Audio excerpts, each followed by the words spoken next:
9-njy bölek hormatly Molla Ahmed Ahun Gurbanpur tagsyryň nüfus-y fazyla müteweffalardan dua dilemek we medet islemekni Allama Alusi'niň Wan-Nazi'at surasynyň tefsirinde gelýär diýen gepiniň jogabyasy.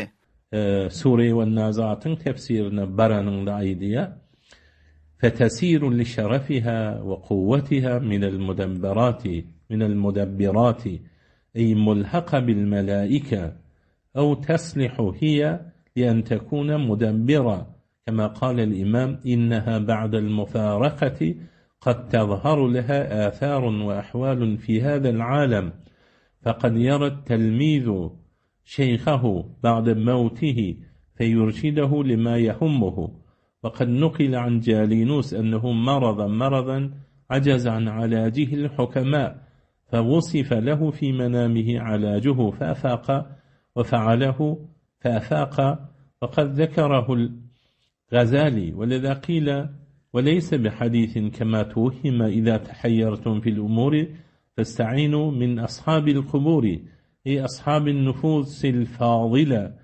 المتوفين ولا شك في أنه يحصل لزائرهم مدد روحاني ببركتهم وكثيرا ما تنحل عقد الأمور بأنامل التوسل الله تعالى بحرمتهم. Tefsir Alusi'nin Sure-i Wan-Nazi'at'ında.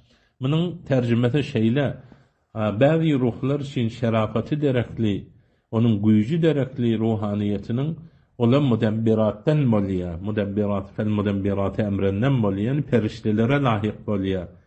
Bunu inha Abdülaziz Dehlevi de adam şeyle deyip aydiya. Mudebbir olmakla salahiyeti var.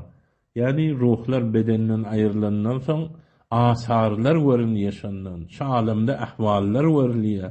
Gaha bir şeyh, bir şagird özünün ustadını görüyor, ölenden sonra inha şunun bir muhim mesaillerini inha irşad ediyor, bildiriyor.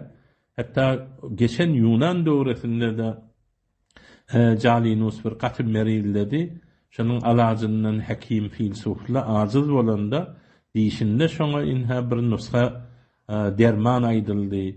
Ondan şunu turup däni inha amel edip encam berdi, onun berisçiliginden açıldı deyip Gazali aydıptır. Hamidan ve musalliyan. Hormatly Molla Ahmed Ahun Gurbanpur tagsirler. Sen awam piripligini goý, merdimni ijtiba taşlamanyny goý. Kitaplardan özüňe ýakjagyny alyp başga jaýyny goýup öýle piripkarlyk etme. Bir alim at göteren adamga munasip däldir. Allama Alusi rahimehullah senin okuyan rivayetini zikredip izinden aytıyor. Sen bul ibaratını koyupsun. Ve hamalahu ba'duhum alal ahya'i minhum el muttasiline emra mutu qabla en temutu.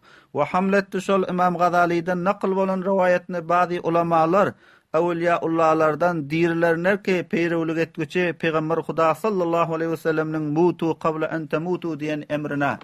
Ölüňler ölmediňizden öň. Ve yine hem hormatly Molla Ahmed Ahun Gurbanpur tagsirler. Allama Alusi'nin şol Sure-i Wan-Nazi'at'nyň tefsirinde, Tefsir Ruhul Mani'nin 30-njy jildi 314-nji saffasyndaky rivayetini aýdypsyň ahirki cümlesini goýup. Sure-i Nazi'at'nyň Tefsir Ruhul Mani'den 30-njy jildi 315-nji saffasyndaky rivayetini görmediňmi ki, müdebberatny nüfus-u fazylaga hamletmek barada şöyle aýtýar.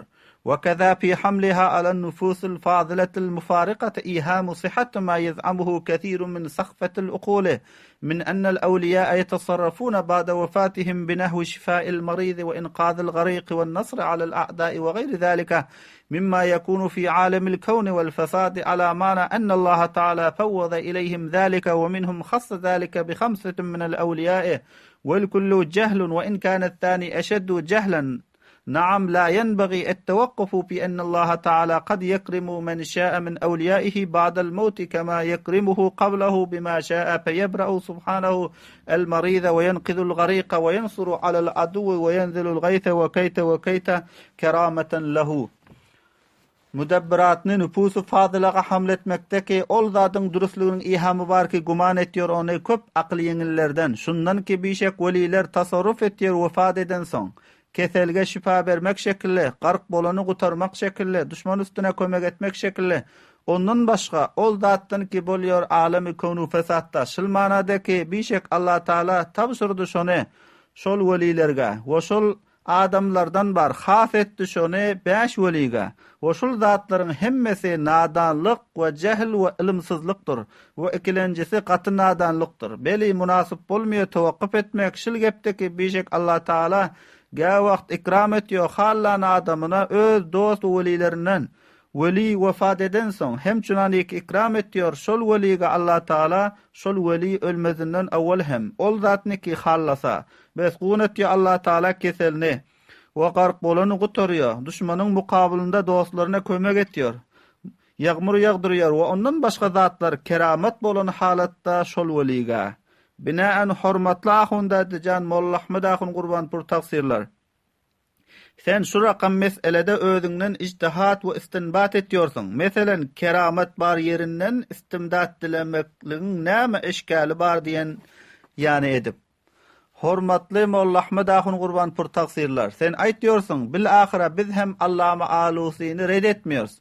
Bir näçe gepleri aýtýarsyň bul geplerde we meniň okan ibaratlarymda hulasa tefsir we nazaatda Allama Alusy rahimehullah aýtmapdyr ki ruh dua etýär. Dua etýän ruhdan dua dilemekde näme eşkal bar diýip.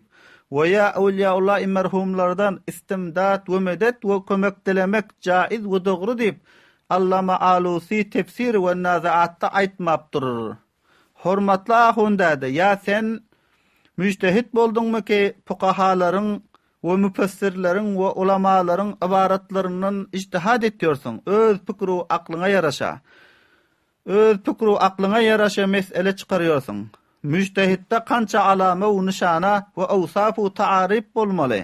Şol awsaf hamidalar we gawy hyslatlar we ýagşy ahlaklar sende tapylýarmy? Müjtehitlerde tapylýan.